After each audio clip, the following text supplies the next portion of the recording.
सुप्रभात। रस की कक्षा में जो कि हम लोगों का चल रहा है प्रश्नोत्तर चर्चा, जो मैं दिखा दे रहा हूँ और चर्चा भी कर रहा हूँ 10वीं के छात्र छात्राओं का स्वागत। पिछले दिन हम लोगों ने संयोग रस के एक उदाहरण देखा था, जहाँ पढ़ा था बतरस लालच लाल की मुरली धरी लुकार। आज ये हम उदाहरण इसका पढ़ेंगे। पिछली कक्षा में क्या उदाहरण हम लोग पढ़ा था? कहत नटत रिजत खिजत मिलत खिलत लजिया भरे गौन में करत है नयन ही शोभा।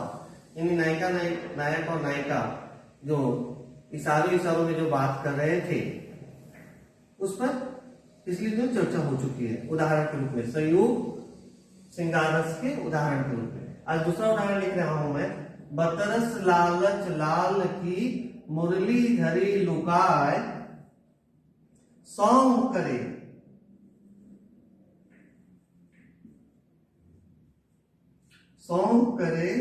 भवन से।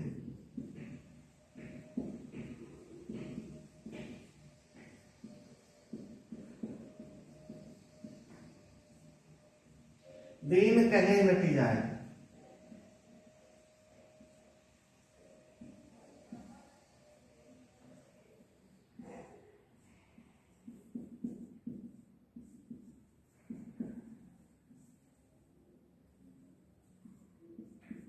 यहां पर भी देखिए आप लोग, बतरस लालच लाल की मुरली धरी लुकाय सौ करे भवन हंसे देन कहे नट जाए। यहाँ पे भी श्री कृष्ण और राधा की लीलाओं का यहाँ पे ये किया गया है, दिखाया गया है। माने श्री कृष्ण क्या है जानती है हम लोग, पिछली कक्षा में भी हम लोग ने 9 में भी पढ़ा था रसखान। उस समय देखा था कि श्री कृष्ण बांसुरी बजाने में बहुत मग्न रहते हैं या उनको मुरली बजाना बहुत अच्छा लगता है। तो राधिका यहाँ पे क्या करती है, उनकी उस मुरली को, उनकी उस बांसुरी को छिपा देती है। अब इसलिए ताकि श्री कृष्ण उनसे बातचीत कर सके। बतरस लालच लाल की माने श्री कृष्ण से बातचीत करने के लिए वो उनकी मुरली को छिपा देती है। अब यहाँ पर क्या होता है, सौ करे भवन हंसे देन कहे नट जाए। अब वहां जब श्री कृष्ण बार बार मुरली उनसे मांगते हैं तो वे बार बार भवों के माध्यम से, ये जो हमारी आंखों के ऊपर जो होती है तो उसको भौं कहते हैं। जब वो मांगते हैं तो उस इशारे से ऐसे वो ना कर देती कि मुझे नहीं देना है। यहाँ पे संयोग श्रृंगार मिलन हो रहा है। तो एक उदाहरण था, ये दूसरा है। और एक उदाहरण आप लोग देख लीजिए।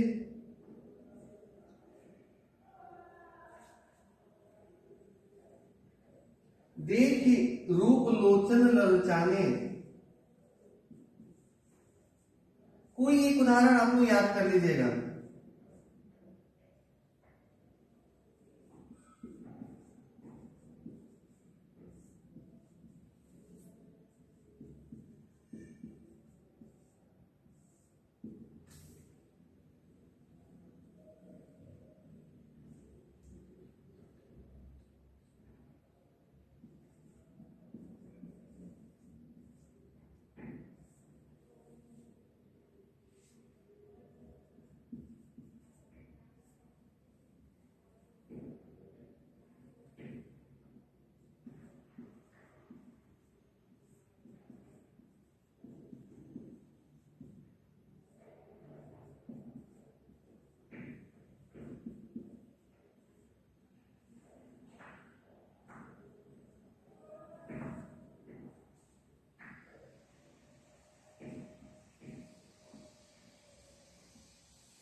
देखिए यहाँ पे राम के रूप सौंदर्य का वर्णन है। देख रूपी लोचन ललचाने, हरखे जनो निज निज पहचाने। मैंने राम के सौंदर्य को देखकर जो भी देख रहा था उनका दिल ललच जाता था, मचल जाता था उनको बार बार देखने के लिए। थके नयन रघुपति छवि देखी, और राम की उस छवि को देखकर बार बार आंखें थक जाती थी। दीन है पलक कपट सयाने, सयाने मतलब होता चालाक चतुर। मैंने यहाँ पे राम के रूप सौंदर्य का वर्णन करते हुए दिखाया गया है, लेकिन कोई बातचीत नहीं होगी। जो भी लोग हैं, जनगण है, वो सब क्या हो रहा है, राम की छवि को, तस्वीर को देख रहे हैं और उनको उस तस्वीर को क्या कर रहे हैं, यहाँ पे अपने पलकों में समेट लेना चाहते हैं और पलकें अपनी आंखें जो है बंद कर लेना चाहते हैं।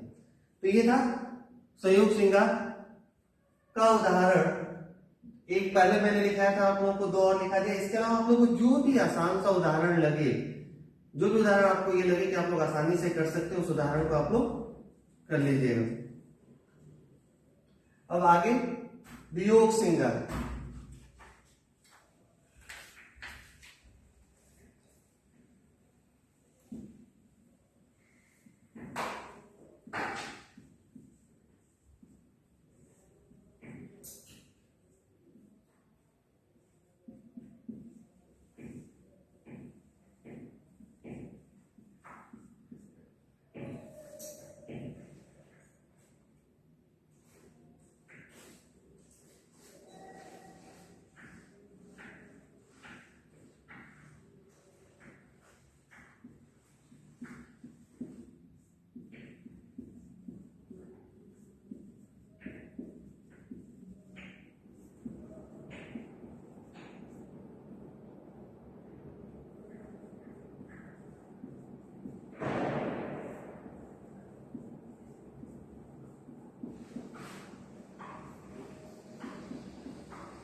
वही जहां रति नामक भाव, जिससे अस्थायी भाव रति होता है, उसी तो श्रृंगार रस उत्पन्न होता है, संयोग और वियोग।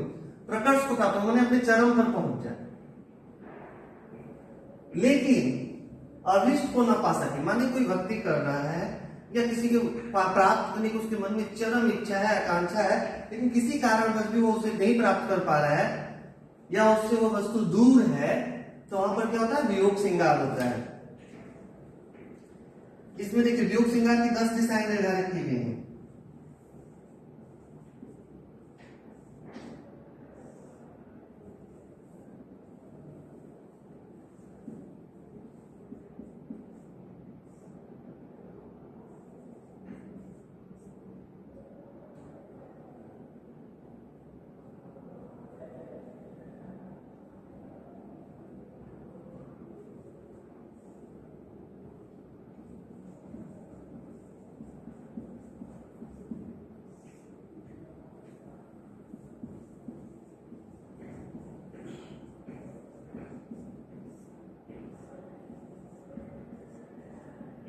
कौन कौन सा देखिए,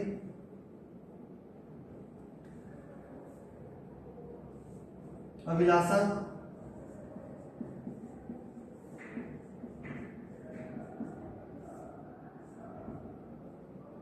चिंता,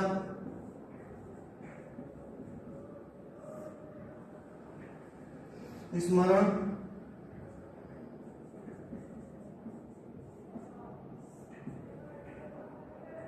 गुणकथन,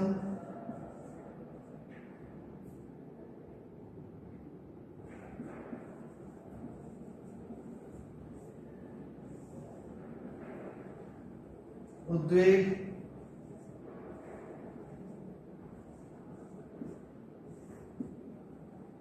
प्रलाप,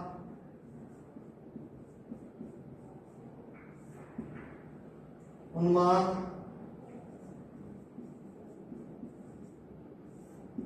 व्याधि,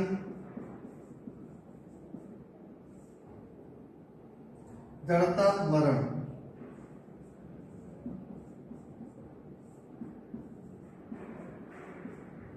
देखिए अभिलाषा माने चाहत, चिंता, मिलेंगे या नहीं मिलेंगे, कब होगी कब नहीं होगी उसकी चिंता। स्मरण माने याद करना। गुण कथन माने किसी के रूप सौंदर्य का या खूबसूरती का या सुंदरता का मैंने बखान किया जा रहा है, तब उससे क्या होता है, मिलने की जो व्याकुलता देखिए उसके बाद ये उद्वेग है, माने मन में बेचैनी रहती, व्याकुलता रही, कब मिलन होगा, कब मिलन होगा, कब देखेंगे, कब होगा। प्रलाप माने जब क्या होता है, जब किसी से बिछड़ते हैं तो जो रोते हैं। उन्माद माने पानी की कहीं ना कहीं उन्माद का भी क्या होता है, एक उत्तेजना से इसका अर्थ होता है।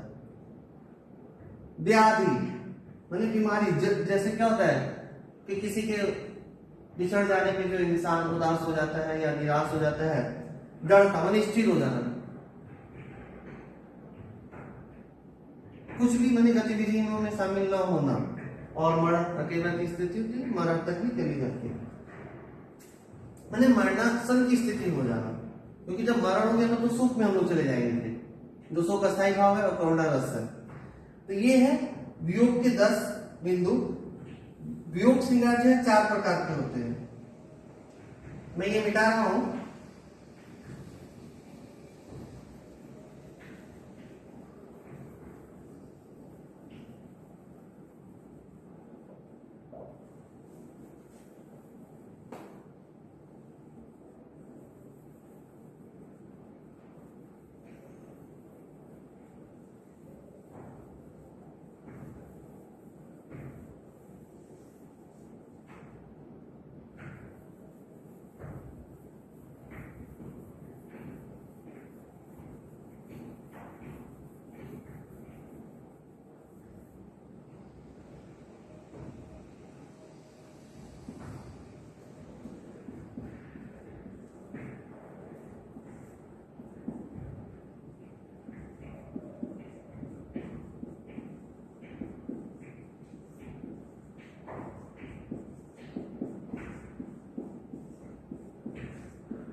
कौन कौन से देखिए, पहला है पूर्व राग,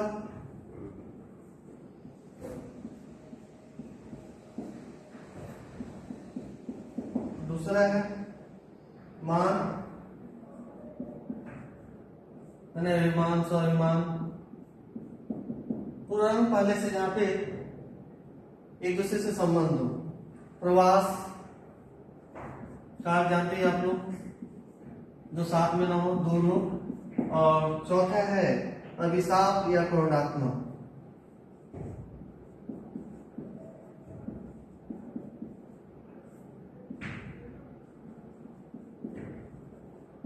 किसी अभिशाप के कारण अगर बिछो हो गया हो,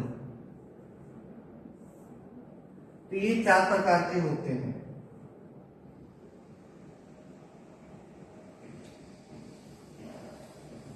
एक उदाहरण मैं यहाँ पे लिख रहा हूं।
यहाँ पे मीरा की भक्ति के संदर्भ में देखिए, जहाँ मीरा भी भक्ति करते हुए कहती हैं कि घड़ी एक नहीं आवरे, मैंने एक भी ऐसा समय नहीं आता है तुम दर्शन बिन मोहन, कि मैंने उनके आंखों के सामने, उनकी पलकों के सामने या उनके जहन में, उनके मन में श्री कृष्ण की याद न रह रही हो।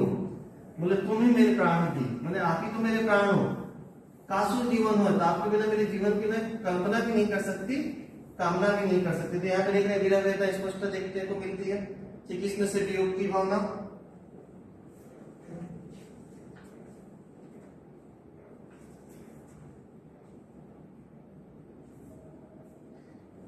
तो इसके अलावा भी कई उदाहरण है, मैं एक और लिख दे रहा हूं।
यहाँ वृक भानु लिखा हुआ है, कई जगहों पे आप लोगों को वृष भानु भी मिलेगा, यानी राधा के यहाँ पे वियोग के बारे में वर्णन किया गया है।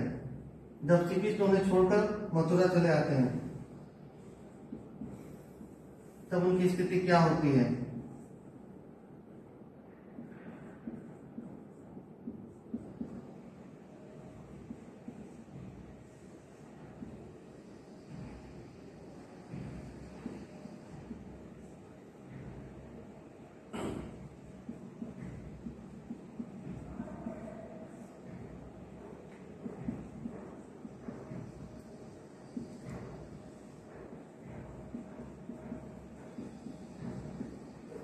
मैंने यहाँ 2 उदाहरण लिख दिए हूँ। इसके अलावा भी आप लोग और भी कहीं से कोई भी उदाहरण जो आसान हो, आप लोगों को सहज समझ में आ जाए, उससे भी आप लोग लिखकर याद कर सकते हो। लेकिन एक एक उदाहरण सबका याद करना होगा आप लोगों को। तो आज की कक्षा में यही समाप्त करता हूँ। अगले दिन हम हास्य रस पे चर्चा करेंगे। धन्यवाद।